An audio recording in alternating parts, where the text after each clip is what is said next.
Somebody reversed their car into my friend's RTR 204V and I received this from him. Without the clutch lever, the motorcycle was not operable, hence we decided to fix it.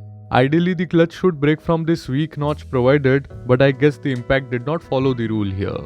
This might look like a very easy fix, but the job demands some moderate mechanical skills and tricks that should be clear from this video. And that is why I changed my mind to not edit this as a short video.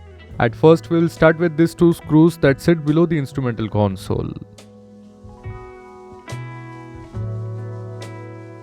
Next, we'll move below the headlight and loose these 10mm bolts that sit on both the sides.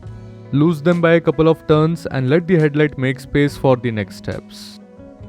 The left mirror sits on the clutch lever assembly. Use a 14mm spanner to loose the nut and remove the mirror stem. Moving ahead, use a 10mm socket or spanner on these two bolts to remove the bracket that holds the clutch lever assembly on the handlebar.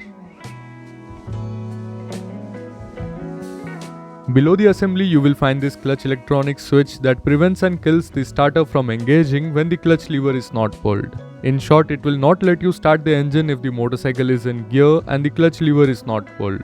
You need not open this, but just to show you guys, you can see the switch from the old assembly as well as the new one on the left where the old one is completely sealed. Now to remove the clutch cable, we have to remove this screw with a flathead bit. Turn it around and separate the lever part to get the cable out from the old assembly.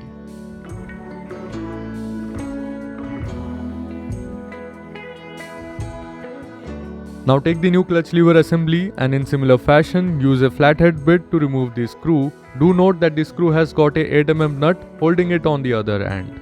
And then disassemble the lever and the holder part. This will help us in attaching the clutch lever back. Start the process by attaching the clutch head on the lever slot.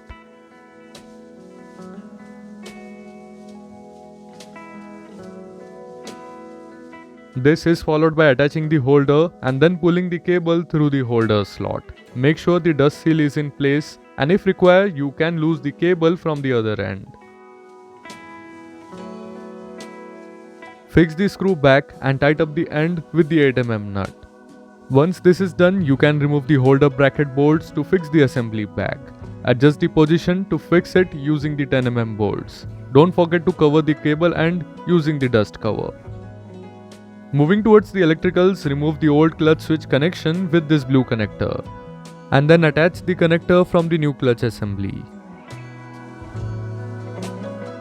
Finally, bring back the headlight up, secure it with the screws and the 10mm bolts. Bring the mirror back, and this is how we brought the RTR back on road. So that's it for this video and I hope you guys have liked it.